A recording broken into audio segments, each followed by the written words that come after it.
ಇದನ್ನ ಮಾತಾಡೋಕ್ಕಿಂತ ಮುಂಚೆ ಪ್ರಥಮವಾಗಿ ನಾನು ನಿಮಗೊಂದು ಲ್ಯಾಟಿನ್ ಮ್ಯಾಕ್ಸಿಮ್ ಹೇಳಲಿಕ್ಕೆ ಇಷ್ಟಪಡ್ತೇನೆ. ಇದನ್ನು ನಾನು ಕಾಲೇಜಲ್ಲಿ ಓದುವಾಗ ನಮಗೆ ಹೇಳ್ಕೊಟ್ಟಂಥದ್ದು ಮಾಸ್ಟರ್, ಇಗ್ನೋರೆಂಟಿಯಾ ಫ್ಯಾಕ್ಟೋ ನಾನ್ ಎಕ್ಸಿಕ್ಯೂಟ್ ಆಗಿ ಇಗ್ನೋರೆಂಟಲ್ ಲಾ ನಾನ್ ಎಕ್ಸ್ಕ್ಯೂಸೇಟ ಅಂತ ಹೇಳಿ. ಅಂದ್ರೆ ignorance of fact is excusable, ignorance of law is not excusable ಅಂತ ಹೇಳಿ. ಅಂದ್ರೆ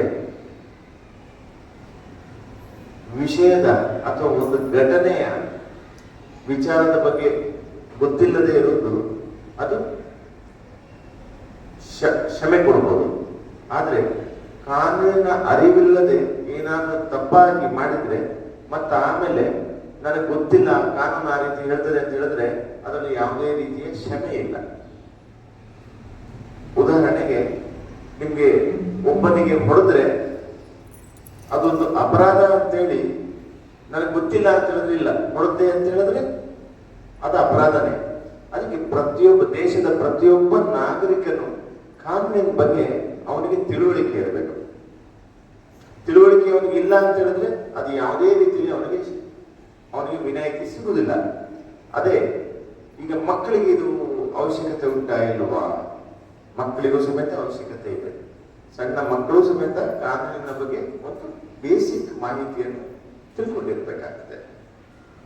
ಈಗ ನಾನು ನಿಮ್ಮ ಹತ್ರ ಮೊನೋಟನಸ್ ಆಗಿ ಮಾತಾಡ್ಲಿಕ್ಕೆ ಇಷ್ಟಪಡೋದಿಲ್ಲ, ನಿಮ್ಮ ಹತ್ರ ಮಾತಾಡ್ತೀನಿ. ಒಂದು ಬೈಕನ್ನು ಓಡಿಸ್ಲಿಕ್ಕೆ ಮಿನಿಮಮ್ ಪ್ರಾಯ ಎಷ್ಟು ಬೇಕು? ನಿಮ್ಗೆ ಯಾರಿಗಾದ್ರೂ ಗೊತ್ತಿದ್ಯಾ? 18 years. ಸರಿ. ಟ್ರಾಫಿಕ್ ನಲ್ಲಿ ನಿಮ್ಗೆಲ್ಲ ತಿಳಿದಿದೆ, ಯಾವುದೇ ವೆಹಿಕಲ್ ಅನ್ನು ಓಡಿಸ್ಬೇಕಾದ್ರೆ ರಸ್ತೆಯ ಎಡಭಾಗ ಓಡಿಸ್ಬೇಕು, ಸರಿಯಲ್ಲ? ನನ್ನ ಪ್ರಕಾರ ನಿಮಗೆ ಶಾಲೆಯಲ್ಲಿ ಹೇಳ್ಕೊಟ್ಟಿರ್ತಾರೆ. ಹಾಗೆ ಒಂದು ಹಾಲ್ಟ್ ಅಂಡ್ ಪ್ರೊಸೀಡ್ ರೂಲ್ ಇದೆ. ಇದನ್ನು ನೀವು ನಿಮ್ಗಷ್ಟೇ ಅಲ್ಲ, ನಿಮ್ಮ ತಂದೆ ತಾಯಿಗೂ ಸಮೇತ ತಿಳಿಸ್ಬೇಕು. Halt and proceed rule. Halt and proceed rule ಅಂತ ಹೇಳಿದ್ರೆ, ನಿಮ್ಮ ಈಗ ಹೈವೇ ಇದೆ, ಹೈವೇ ಮತ್ತೆ ಕ್ರಾಸ್ ರೋಡ್ ಇದೆ. ಹೈವೇಲಿ ಹೋಗ್ತಿರೋರಿಗೆ ಫಸ್ಟ್ ಹೋಗ್ಲಿಕ್ಕೆ ಬಿಡ್ಬೇಕಾ ಅಥವಾ ಕ್ರಾಸ್ ರೋಡ್ ಅಲ್ಲಿ ಹೋಗೋದು ಮಧ್ಯೆ ಹೋಗಿ ಸೇರ್ಕೊಳ್ಬೇಕಾ? ಈಗ ನಿಮ್ಮ ಉಪ್ಪುಂದ ಇದೆ, ಉಪ್ಪುಂದ ಜಂಕ್ಷನ್ ಇಂದ ನಮ್ಮ ಹೈವೇಗೆ ಹೋಗ್ಬೇಕು. ಹೈವೇಯಿಂದ ಲಾರಿ ಬರ್ತಾ ಉಂಟು, ನಿಮ್ಮ ತಂದೆ ಬೈಕ್ ಅಲ್ಲಿ ಹೋಗ್ತಾ ಇದ್ದಾರೆ ಉಪ್ಪುಂದ ಜಂಕ್ಷನ್ ಅಲ್ಲಿ, ಸರಿಯಾ? ಅವರಿಂದ ಹಿಂದ್ಗಡೆ ಇದ್ದಾರೆ. ಫಸ್ಟ್ ಯಾರು ಹೋಗ್ಬೇಕು? ಲಾರಿ ಹೋಗ್ಬೇಕಾ ಅಥವಾ ಬೈಕ್ ಹೋಗ್ಬೇಕಾ? ಯಾಕೆ ಹೋಗ್ಬೇಕು?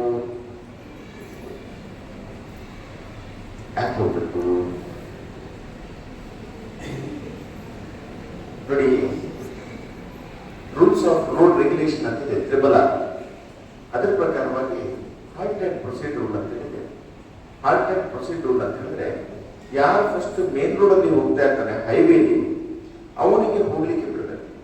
ಅವನು ಹೋದ ನಂತರ ನಾವು ಕ್ರಾಸ್ ರೋಡ್ ಅಲ್ಲಿ ಇರುವವರು ನಾವು ನಂತರದಲ್ಲಿ ಹೋಗ್ಬೇಕು, ರಸ್ತೆ ದಾಟಬೇಕು.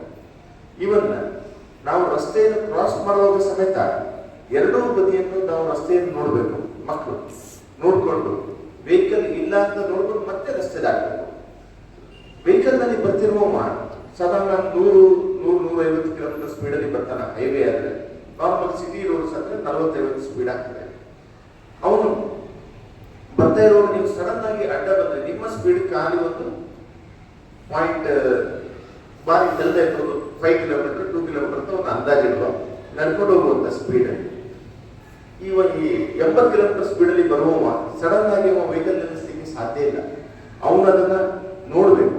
ನೋಡಿ ಅವನ ಬ್ರೈನ್ ಅಲ್ಲಿ ಅವ ಗ್ರಹಿಸ್ಬೇಕನ್ನ ಗ್ರಹಿಸಿ, ಅವನ ಮೋಟರ್ ನರ್ವ್ ಅವನ ಗ್ರಹಿಸಿ, ಅದು ಅವನ ಆ ನರ್ವ್ ಏನಿದೆ ಇಮಿಡಿಯೇಟ್ ಅವನಿಗೆ ಕಾಲಿಗೆ ಬ್ರೇಕಿಗೆ ಕಾಲಿಡಬೇಕು ಅನ್ನುವಾಗ ಒಂದು ಮಿನಿಮಮ್ 1-2 ಸೆಕೆಂಡ್ ಆಗ್ತದೆ. ಈ ಮಿನಿಮಮ್ 1-2 ಸೆಕೆಂಡ್ ಅಲ್ಲಿ ಅವನು 80 ಫೀಟ್ ಮುಂದೆ ಬಂದಿರ್ತಾನೆ. ಆಗ ಇದರಿಂದ ಅಪಘಾತ ಆಗುವಂತ ಚಾನ್ಸಸ್ ಇದೆ. ಸೊ ಆ ಕಾರಣದಿಂದ ಯಾವಾಗಲೂ ಕ್ರಾಸ್ ರೋಡ್ ನಲ್ಲಿ ನಿಲ್ಲಬೇಕು, ಹೈವೇ ಹೋಗ್ಬೇಕು. ಇದು ಒಂದಾಯ್ತು. ಮತ್ತೆ ಇನ್ನೊಂದು, ನಿಮ್ಗೆ ಈ ಸಿಟಿ ಏರಿಯಾದಲ್ಲೆಲ್ಲ ನೋಡಿದ್ದೀರಾ, ಅಲ್ಲಿ ಸ್ಟ್ರೀಟ್ ಲೈಟ್ ಇದು ಟ್ರಾಫಿಕ್ ಸಿಗ್ನಲ್ ಇರ್ತದೆ. ಟ್ರಾಫಿಕ್ ಸಿಗ್ನಲ್ ಕನ್ನಡದಲ್ಲಿ ರೆಡ್ ಅಂದ್ರೆ ಏನು? ಸ್ಟಾಪ್. ಯೆಲ್ಲೋ ಅಂದ್ರೆ ಸರಿಯಲ್ಲ. ಇನ್ನೊಂದು ಜಿಬ್ರಾ ಕ್ರಾಸಿಂಗ್ ಗೊತ್ತಿದೆಯಾ? ಜಿಬ್ರಾ ಕ್ರಾಸಿಂಗ್ ಯಾಕೆ ಇರ್ತದೆ? ಜಿಬ್ರಾ ಕ್ರಾಸಿಂಗ್ ಅಂದ್ರೆ ಅಲ್ಲಿ ವೆಹಿಕಲ್ ಆ ಲೈನಿನ ಹಿಂಬದಿ ವೆಹಿಕಲ್ ನಿಲ್ಲಬೇಕು, ಪೆಡೆಸ್ಟ್ರಿಯನ್ಸ್ ಆ ರೂಟ್ ಅಲ್ಲಿ ರಸ್ತೆ ದಾಟಬೇಕು. ವೆಹಿಕಲ್ ಅಲ್ಲಿ ಪಾಸ್ ಆಗುವಾಗ ವೆಹಿಕಲ್ ಒಂದು ವೆಹಿಕಲ್ ಇಂದ ಒಂದು ವೆಹಿಕಲ್ಗೆ ಯಾವಾಗಲೂ ಡಿಸ್ಟೆನ್ಸ್ ಇರಬೇಕು. ನಾರ್ಮಲ್ ಆಗಿ ಯಾರು ಡಿಸ್ಟೆನ್ಸ್ ಇರುವುದಿಲ್ಲ. ಈ ಡಿಸ್ಟೆನ್ಸ್ ಇಡದ ಕಾರಣ ಮುಂದಿನ ವೆಹಿಕಲ್ ನಾವ ಸಡನ್ ಬ್ರೇಕ್ ಕೊಟ್ರೆ ಹಿಂದಿನ ವೆಹಿಕಲ್ ನನಗೆ ಗೊತ್ತಾಗಲಿಲ್ಲ, ಅವನು ಗೊತ್ತೇ ಬಿಡ್ತಾನೆ. ಅವನು ಡಿಸ್ಟೆನ್ಸ್ ಇಟ್ಟರೆ, ಒಂದು ವೆಹಿಕಲ್ ನ ಡಿಸ್ಟೆನ್ಸ್ ಇಟ್ಟರೆ ಆಗ ಅವ ಆಟೋಮೆಟಿಕ್ ಬ್ರೇಕ್ ಹಾಕಿದ್ರು ಸಮೇತ ಅವನಿಗೆ ಮುಂದಿನ ಗಾಡಿಗೆ ತಾಗುವಂತ ಚಾನ್ಸಸ್ ಇರೋದಿಲ್ಲ. ಸೊ ಇದ್ರ ಬಗ್ಗೆ ಸಮೇತ ಜಾಗ್ರತೆ ಇರಬೇಕು. ಮತ್ತೆ ನೀವೆಲ್ಲ ಆಗ್ಲೇ ಹೇಳಿದಾಗೆ ಪ್ರತಿಯೊಬ್ಬ ವ್ಯಕ್ತಿಗೆ DL ಸಿಗಬೇಕಾದ್ರೆ ಅವನಿಗೆ 18 ವರ್ಷ ವಯಸ್ಸಾಗಿರಬೇಕು. 18 ವರ್ಷ ಕಳೆದ ನಂತರ ಅವನಿಗೆ DL ಸಿಗ್ತದೆ. 18 ವರ್ಷ ಕಳೆದ ನಂತರ ಫಸ್ಟ್ ಅವ LLR ತಗೋಬೇಕು. LLR ಅಂದ್ರೆ ತಿಳಿದಿದೆಯಾ? LLR ಅಂದ್ರೆ ಲರ್ನರ್ಸ್ ಲರ್ನಿಂಗ್ ಲೈಸೆನ್ಸ್. ಲರ್ನಿಂಗ್ ಅವನು ಏನ್ ಮಾಡ್ಬೇಕು? ಖಾಲಿ LLR ಇದ್ದವನು ಗಾಡಿ ಬಿಡ್ಲಿಕ್ಕೆ ಅಧಿಕಾರ ಇಲ್ಲ. ಅವನೊಟ್ಟಿಗೆ ಒಬ್ಬ DL ಹೋಲ್ಡರ್ ಇರಬೇಕು. ಲೈಸೆನ್ಸ್ ಇರ್ತದೆ. ಲರ್ನರ್ಸ್ ಲೈಸೆನ್ಸ್ ಅಂದ್ರೆ ನಿಮ್ಗೆ ಗಾಡಿ ಬಿಡ್ಲಿಕ್ಕೆ ಅಧಿಕಾರ ಇಲ್ಲ. ಗಾಡಿ ಬಿಡಬೇಕಾದ್ರೆ ಒಟ್ಟಿಗೆ ಒಬ್ಬ DL ಹೋಲ್ಡರ್ ಇರಬೇಕು. ಹೆಚ್ಚಿನವ್ರು ಏನ್ ಮಾಡ್ತಾರೆ? ಮೇಜರ್ ಮಿಸ್ಟೇಕ್ ಏನ್ ಮಾಡ್ತಾರೆ? ಗಾಡಿ ಬಿಡುವಾಗ ಲರ್ನರ್ಸ್ ಲೈಸೆನ್ಸ್ ಉಂಟು ಅಂದ್ರೆ ಅಲ್ಲಿ ಡ್ರೈವಿಂಗ್ ಶುರು ಮಾಡಿಬಿಡ್ತಾರೆ. ಅದಕ್ಕಾಗಿ ಟೈಮ್ ಪೀರಿಯಡ್ ಇದೆ. ಆ ಟೈಮ್ ಪೀರಿಯಡ್ ಒಳಗೆ ಮಾತ್ರ ಅದು ವ್ಯಾಲಿಡ್. ಅದು ಆಗ್ಲಿಲ್ಲದಿದ್ರೆ ಅದು ವ್ಯಾಲಿಡಿಟಿ ಕಳೀತದೆ. ಆ ವ್ಯಾಲಿಡಿಟಿ ಒಳಗೇನೆ ನೀವು ಡ್ರೈವಿಂಗ್ ಲೈಸೆನ್ಸ್ ಅನ್ನ ಪಡ್ಕೊಳ್ಬೇಕಾಗ್ತದೆ. ಮತ್ತೆ ವೆಹಿಕಲ್ ಓಡಿಸುವಾಗ 3 ಡಾಕ್ಯುಮೆಂಟ್ಸ್ ತುಂಬಾ ಇಂಪಾರ್ಟೆಂಟ್ ನಮ್ಮ ಪ್ರೈವೇಟ್ ವೆಹಿಕಲ್ಸ್ ಅಲ್ಲಿ. ಒಂದು ಡ್ರೈವಿಂಗ್ ಲೈಸೆನ್ಸ್, ಚಾಲ್ತಿಯಲ್ಲಿರುವಂತಹ ವಿಮೆ, ಇನ್ಶೂರೆನ್ಸ್ ಸರ್ಟಿಫಿಕೇಟ್, ನಂತರ ಆಮೇಲೆ ನಮ್ಮ DL ಇನ್ಶೂರೆನ್ಸ್ ಮತ್ತೆ RC ಇರಬೇಕು. RC ಸಮೇತ ವ್ಯಾಲಿಡಿಟಿ ಇದೆ. RCಗೆ 15 ಅದರಲ್ಲೇ ಬರ್ತಿರ್ತಾರೆ. ನಾರ್ಮಲ್ ಆಗಿ 15 ಇಯರ್ಸ್ ಮತ್ತೆ ಆಮೇಲೆ 5 ಇಯರ್ಸ್ FC ತಗೊಂಡು ಕಂಟಿನ್ಯೂ ಮಾಡ್ತಾರೆ. ಇಷ್ಟು ಡಾಕ್ಯುಮೆಂಟ್ಸ್ ಇರಬೇಕು. ಮತ್ತೆ ರಸ್ತೆಯ ಬಗ್ಗೆ ಮಾತಾಡೋದಾದ್ರೆ, ಈ ರಸ್ತೆಯಲ್ಲಿ ನೀವು ನಡೆಯುವಾಗ ಮಕ್ಕಳು ಫುಟ್ಪಾತ್ ಅಲ್ಲೇ ನಡಿಬೇಕು. ಫುಟ್ಪಾತ್ ಬಿಟ್ಟು ರಸ್ತೆಗೆ ಇಳಿದು ನಡಿಬಾರ್ದು. ಈಗ ನಾವು ನೋಡ್ತೀವಿ ಹೆಚ್ಚಿನ ಕಡೆಯಲ್ಲಿ ಈ ರಸ್ತೆಯಲ್ಲಿ ಇನ್ನೊಂದು ನೀವು ಮಾರ್ಕಿಂಗ್ ನೋಡಿದಿರಿ, ಯೆಲ್ಲೋ ಕಲರ್ ಮತ್ತೆ ವೈಟ್ ಲೈನ್ ನೋಡಿದ್ದೀರಾ? ಯೆಲ್ಲೋ ಕಲರ್ ಮತ್ತೆ ವೈಟ್ ಲೈನ್. ಯೆಲ್ಲೋ ಕಲರ್ ಅಂದ್ರೆ ಅಂತ ಯೆಲ್ಲೋ ಲೈನ್ ಇರ್ತದಲ್ಲ ರಸ್ತೆಯಲ್ಲಿ, ಯೆಲ್ಲೋ ಕಲರ್ ಲೈನ್ ಇರ್ತದೆ. ಆಯ್ತು, ನಾನು ಸಿಂಪಲ್ ಆಗಿ ನಿಮಗೆ ಪ್ರಶ್ನೆ ಕೇಳ್ತೀನಿ. ಯೆಲ್ಲೋ ಲೈನ್ ದಾಟಬಹುದಾ? ಯೆಲ್ಲೋ ಲೈನ್ ಅನ್ನು ದಾಟಿಕೊಂಡು ಡ್ರೈವಿಂಗ್ ಮಾಡಬಹುದು. ವೈಟ್ ಲೈನ್ ಅನ್ನು ದಾಟಲಿಕ್ಕಿಲ್ಲ. ಈಗ ನಿಮ್ಮ ಹೈವೇಲಿ ವೈಟ್ ಲೈನ್ ಇದೆಯಲ್ಲ, ವೈಟ್ ಲೈನ್ ಇದೆ, 2 ಭಾಗದಲ್ಲೂ ವೈಟ್ ಲೈನ್ ಇದೆ. ವೈಟ್ ಲೈನ್ ದಾಟಿ ಡ್ರೈವಿಂಗ್ ಮಾಡ್ಲಿಕ್ಕಿಲ್ಲ. ವೈಟ್ ಲೈನ್ ಮಾಡಿ ಡ್ರೈವಿಂಗ್ ಮಾಡಿದ್ರೆ ಅದ ತಪ್ಪಾಗ್ತದೆ. ಮತ್ತೆ ಆಸ್ ಪರ್ ರೂಲ್ಸ್ ಇನ್ನೊಂದು ನಾವಿಲ್ಲಿ ಒಪ್ಪಂದ ಮತ್ತೆ ಕೆಲವು ಬದಿಯಲ್ಲಿ ನೋಡ್ತಾ ಇದ್ದೀವಿ, ಆಪೋಸಿಟ್ ಡೈರೆಕ್ಷನ್ ಇಂದ ವೈಟ್ ಲೈನ್ ಆಚೆಯಿಂದ ಆಪೋಸಿಟ್ ಡೈರೆಕ್ಷನ್ ಇಂದ ರೂಲ್ಸ್ ವೈಲೇಟ್ ಮಾಡಿ ವೆಹಿಕಲ್ ಬರ್ತದೆ. ಸರಿಯಲ್ಲ? ರಾಂಗ್ ಸೈಡ್ ಇಂದ ವೆಹಿಕಲ್ ಬರ್ತದೆ. ಬೈಕ್ ಹೆಚ್ಚಾಗಿ ಬೈಕ್ ತಗೊಂಡು ಬರ್ತಾರೆ. ಖಾಲಿ ಒಂದು ಸ್ವಲ್ಪ ಪೆಟ್ರೋಲ್ ಉಳಿಸ್ಲಿಕ್ಕೋಸ್ಕರ ಹಾಗೆ ಮಾಡ್ತಾರೆ. ಅದೇ ಸ್ವಲ್ಪ ಏನಾದ್ರೂ ಹೆಚ್ಚು ಕಮ್ಮಿ ಆದ್ರೆ, ಆಕ್ಸಿಡೆಂಟ್ ಆದ್ರೆ, ಆಗ ಅವರಿಗೆ ಯಾರಿಗೆ ಹೆಚ್ಚು ಕಮ್ಮಿ ಆಗಿರ್ತದ ಆ ವ್ಯಕ್ತಿಗೆ ಏನೂ ಸಿಗುದಿಲ್ಲ. ಅವನ ಏನಾದ್ರೂ ಈಗ ಮೈನರ್ ಆಕ್ಸಿಡೆಂಟ್ ಅನ್ನೋದು ಪ್ರಶ್ನೆ ಇಲ್ಲ. ಏನಾದ್ರೂ ಮೇಜರ್ ಆಕ್ಸಿಡೆಂಟ್ ಆಗ್ತದೆ, ಅವರು ಪರ್ಮನೆಂಟ್ ಆಗಿ ಜೀವಂತ ಇದ್ರೆ ಪರ್ಮನೆಂಟ್ ಡಿಸೆಬಿಲಿಟಿ ಅಥವಾ ಡೆತ್ ಆಗ್ತದೆ. ಪರ್ಮನೆಂಟ್ ಅವನ ಫ್ಯಾಮಿಲಿ ಮೇಲೆ ಎಷ್ಟು ಫೈನಾನ್ಷಿಯಲ್ ಮತ್ತೆ ಎಷ್ಟು ಟೆನ್ಷನ್ ಆಗ್ತದೆ ನೀವು ಅರ್ಥ ಮಾಡ್ಕೊಳ್ಳಿ. ಅದಕ್ಕೆ ನಿಮ್ಮ ತಂದೆ ತಾಯಿ ಯಾರಾದ್ರೂ, ತಂದೆಯವರು ಏನಾದ್ರೂ ಈ ರೂಲ್ಸ್ ಅನ್ನು ವೈಲೇಟ್ ಮಾಡಿ ಏನಾದ್ರೂ ವೆಹಿಕಲ್ ಹೋದ್ರೆ ನೀವು ಅಂತ ತಪ್ಪು ಅಂತ ಹೇಳಿಬಿಡೋದು. ಯಾಕಂದ್ರೆ ನೀವು ಹೇಳಿದ್ರೆ ಅವ್ರಿಗೆ ಬೇಜಾರಾಗುದಿಲ್ಲ, ಮಗ ತಿಳ್ಕೊಂಡಿದ್ದಾನೆ ಅಂತ ಅನಿಸ್ತದೆ. ಸರಿ, ಇಷ್ಟು ನಾನು ಬ್ರೀಫ್ ಆಗಿ ನಿಮಗೆ ಟ್ರಾಫಿಕ್ಕಿನ ಬಗ್ಗೆ ಹೇಳಿದೆ. ನೆಕ್ಸ್ಟ್ ಆದ್ಮೇಲೆ ಸೈಬರ್ ಕ್ರೈಮ್ ಬಗ್ಗೆ ಹೇಳಲಿಕ್ಕೆ ಇಷ್ಟಪಡ್ತೇನೆ. ಸೈಬರ್ ಕ್ರೈಮ್ ಅಂದ್ರೆ ಏನು? ಫಸ್ಟ್ ಅದರ ವ್ಯಾಖ್ಯಾನ. ಸೈಬರ್ ಕ್ರೈಮ್ ಅಂದ್ರೆ ಏನು?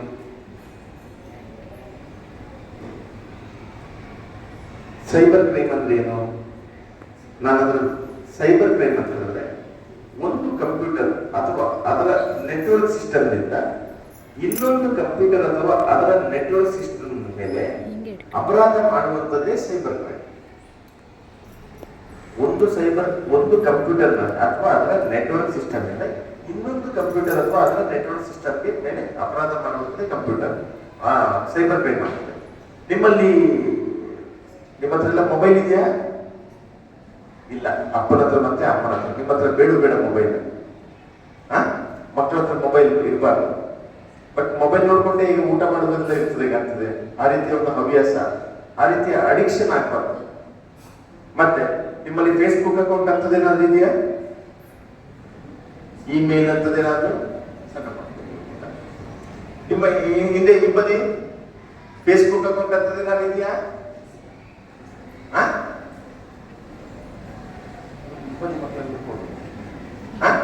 ಫೇಸ್ಬುಕ್, ಇನ್ಸ್ಟಾಗ್ರಾಮ್ ಇರ್ತೀರಿ ಆಯ್ತು, ಅದು ತೊಂದರೆ ಇಲ್ಲ. ಫೇಸ್ಬುಕ್ ಮತ್ತು ಇನ್ಸ್ಟಾಗ್ರಾಮ್ ಅಲ್ಲಿ ಕೆಲವೊಂದು ನಿಮ್ಮ ಸೇಫ್ಟಿ ಪ್ರಿಕಾಷನ್ಸ್ ತಗೊಳ್ಬೇಕಾಗ್ತದೆ. ಒಂದು, ನೀವು ನಿಮ್ಮ ಪ್ರೈವಸಿಯನ್ನು ಮೇಂಟೈನ್ ಮಾಡಬೇಕು. ನಿಮ್ಮ ಪ್ರೈವಸಿಯನ್ನು ಮೇಂಟೈನ್ ಮಾಡಿ ಫೇಸ್ಬುಕ್ ಅಲ್ಲಿ 4 ಬರ್ತದೆ. ಒಂದು ಪಬ್ಲಿಕ್, ಮತ್ತು ಆಮೇಲೆ ಪ್ರೈವೇಟ್, ಫೇಸ್ಬುಕ್ ಅಲ್ಲಿ, ಇನ್ಸ್ಟಾಗ್ರಾಮ್ ಅಲ್ಲಿ, ಮತ್ತೆ ಓನ್ಲಿ ಮೀ ಬರ್ತದೆ. ನಾವು ಯಾವಾಗಲೂ ಪ್ರೈವೇಟಿಗೆ ಇಟ್ಕೊಳ್ಬೇಕು. ಮತ್ತೆ ನಮಗೆ ಗೊತ್ತಿಲ್ಲದವರ ಜೊತೆಗೆ ನಾವು ಫ್ರೆಂಡ್ಶಿಪ್ ಮಾಡಬಾರ್ದು. ಪ್ರತಿಯೊಬ್ಬರನ್ನು ನೀವು ಫೇಸ್ಬುಕ್ ಅಕೌಂಟ್ ಅನ್ನು ಚೆಕ್ ಮಾಡಿದ್ರೆ, ಫೇಸ್ಬುಕ್ ಆಗಲಿ ಅಥವಾ ಇನ್ಸ್ಟಾಗ್ರಾಮ್ ಅಕೌಂಟ್ ಚೆಕ್ ಮಾಡಿದಾಗ ಅದರಲ್ಲಿ 200-300 ಜನ ಫ್ರೆಂಡ್ಸ್ ಇರ್ತಾರೆ. 200-300 ಜನ ಫ್ರೆಂಡ್ಸ್. ಅದು ಫ್ರೆಂಡ್ಸ್ ಅನಗತ್ಯ ಫ್ರೆಂಡ್ಶಿಪ್ ಇರ್ತದೆ ಅಲ್ಲಿ. ಅದರಲ್ಲಿ ನಿಮಗೆ ನಿಜವಾಗ್ಲೂ ನೋಡಿದ್ರೆ ಕೇವಲ ಒಂದು 5% ಅಥವಾ 10% ಮಾತ್ರ ನಿಮಗೆ ಪರಿಚಯದವರು ಇರ್ತಾರೆ. ಆದ್ರೆ ನೀವು ಏನ್ ಮಾಡ್ತೀರಿ? ನಿಮ್ಮ ಪ್ರೈವಸಿಯನ್ನೆಲ್ಲರಲ್ಲಿ ನಿಮ್ಮ ಮನೆಯ ಫೋಟೋ, ನೀವು ಈಗ ಇತ್ತೀಚೆಗೆ ರೀಲ್ಸ್ ಮಾಡೋದೆಲ್ಲ ಶುರು ಮಾಡಿದ್ದಾರೆ. ಇನ್ಸ್ಟಾಗ್ರಾಮ್ ಅಲ್ಲಿ ರೀಲ್ಸ್ ಮಾಡೋದು, ಮತ್ತು ಆಮೇಲೆ ನಿಮ್ಮ ವೈಯಕ್ತಿಕ ಏನೇನು ಒಬ್ಬ ಪಬ್ಲಿಕ್ಗೆ ಒಬ್ಬ ಸಾಮಾನ್ಯ ವ್ಯಕ್ತಿಗೆ ಗೊತ್ತಾಗಬಾರ್ದು, ಅದೆಲ್ಲ ನೀವೇ ಅದರಲ್ಲಿ ಪ್ರೈವಸಿಯನ್ನು ಓಪನ್ ಅಪ್ ಮಾಡ್ತಿದ್ದೀರಿ. ನಿಮ್ಮ ಪ್ರೈವಸಿ ಓಪನ್ ಅಪ್ ಆದ ಕೂಡಲೇ ನೀವು ಯಾವತ್ತಾದ್ರೂ ಒಂದು ದಿನ ಸೈಬರ್ ಕ್ರೈಮ್ಗೆ ಬಲಿಯಾಗುವ ಚಾನ್ಸಸ್ ಇದೆ, ಯಾವುದಾದ್ರೂ ಒಂದು ದಿವಸ.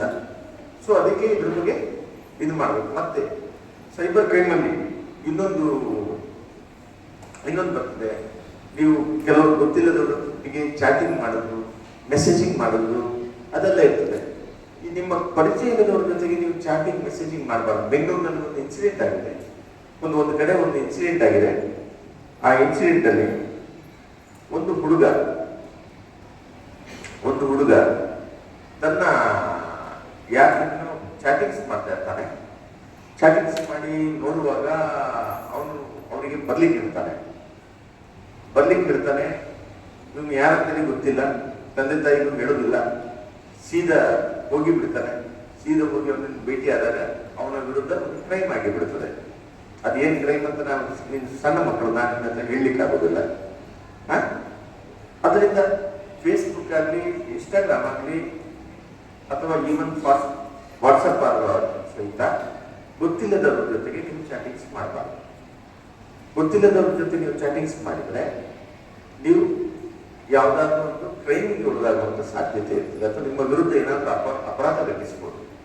ಅದಕ್ಕೋಸ್ಕರ ಅಂಥದ್ದು ಯಾರಾದ್ರೂ ನಿಮ್ಮನ್ನು ಬರ್ಲಿಕ್ಕೆ ಹೇಳ್ತಿದ್ದಾರೆ, ಅದು ನಿಮ್ಮನ್ನು ಪ್ರೇರೇಪಣೆ ಮಾಡ್ತಿದ್ದಾರೆ ಒಂದು ಭೇಟಿಯಾಗಲಿಕ್ಕೆ ಹೇಳ್ತಿದ್ರೆ, ನಿಮ್ಮ ತಂದೆ ತಾಯಿಗೆ ಅಥವಾ ಶಾಲೆಯ ಟೀಚರಿಗೆ ಅಥವಾ ಪ್ರಿನ್ಸಿಪಾಲ್ಗೆ ಅವರ ಗಮನಕ್ಕೆ ತರಬೇಕು.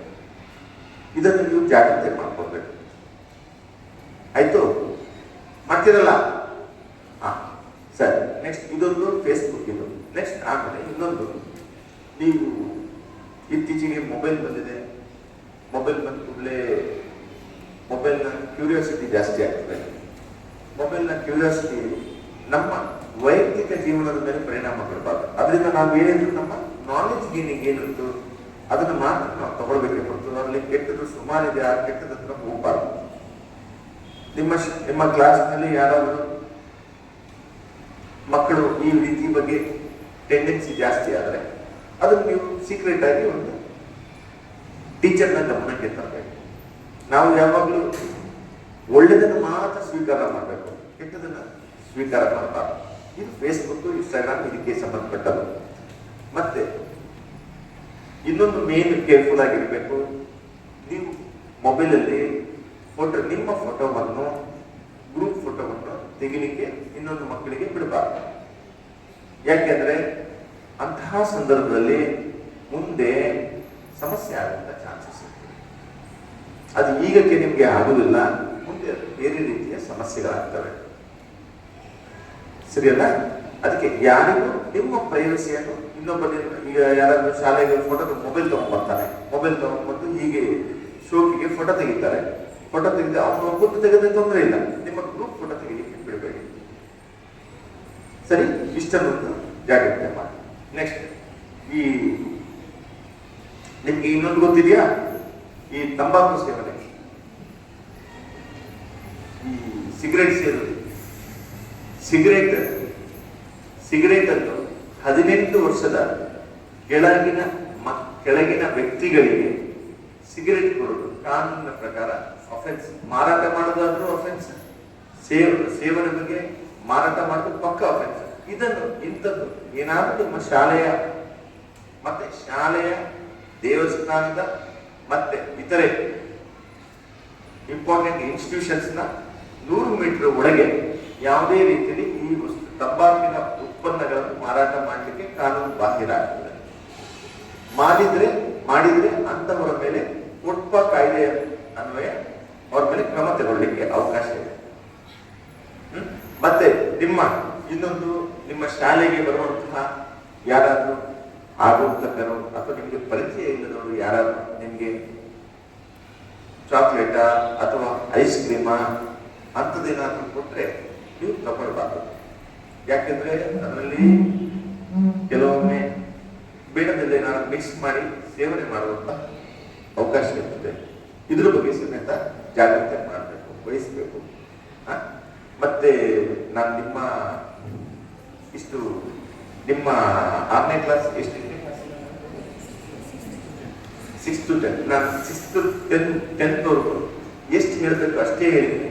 ನಾನು ಜಾಸ್ತಿ ಹೇಳಿಲ್ಲ. ನಿಮ್ಮ ಏಜ್ಗೆ ಎಷ್ಟು ಸಂಬಂಧಪಟ್ಟಿದೆ ಅಷ್ಟೇ ಹೇಳಿದ್ದೀನಿ. ನಿಮ್ಗೆ ಏನಾದ್ರು ಪ್ರಶ್ನೆ ಇದ್ರೆ ನಮಗೆ ಏನಾದ್ರು ಡೌಟ್ ಇದ್ರೆ ನಾನು ಜಾಸ್ತಿ ನಿಮ್ಮ ಹತ್ರ ಡಿಸ್ಕ್ಲೋಸ್ ಮಾಡ್ಲಿಕ್ಕೆ ಆಗುದಿಲ್ಲ.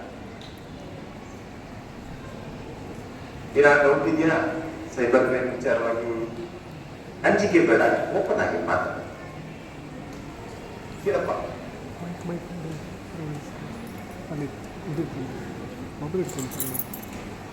ಯಾವ್ದಾದ್ರು ಏನಾದ್ರು ಇನ್ನಷ್ಟು ಯಾವ್ದಾದ್ರ ಬಗ್ಗೆ ತಿಳ್ಕೊಳ್ಳಿಕ್ಕೆ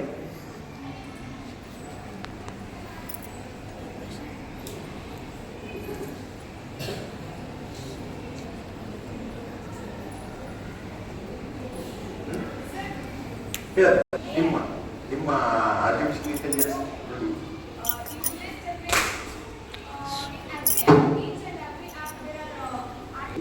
Even I also used artificial intelligence, ChatGPT, and even in WhatsApp. Even it is in a developing stage. In the internet world, there are two things: bad thing and good thing. It is left to you. If you accept the bad, good is okay. If you accept the bad thing, then it is a worst thing.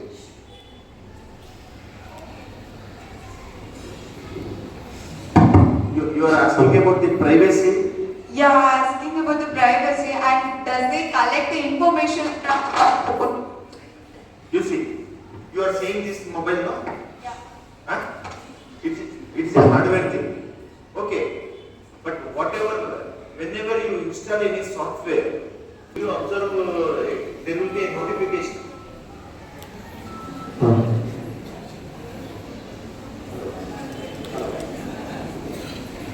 There will be a notification.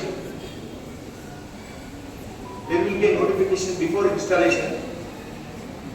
There will be a notification before installation that the software will access to your photos and videos. Isn't it? Yes, You will type. You will click OK. When you consider okay, then the every details in this mobile will be shared. Only this thing, hardware thing is mine. The whatever contents within the mobile, in my mobile, will be belonging to me as well as to the company. But why? Your Google keeps track on it. Sir, but why they have installed the AI? What's the use of the AI? It is in the developing stage. That I thought. Thank you, sir. Sir, I have another doubt. What about good touch and bad touch? Good touch and bad touch.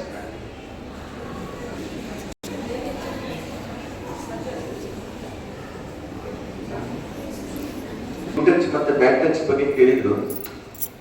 Good touch ಮತ್ತೆ ಬ್ಯಾಡ್ touch ಬಗ್ಗೆ ನಾನು detail ಆಗಿ explain ಮಾಡಲಿಕ್ಕೆ ಹೋಗುದಿಲ್ಲ, ನಮ್ಮ ಪ್ರಾಧ್ಯಾಪಕರು explain ಮಾಡಲಿ.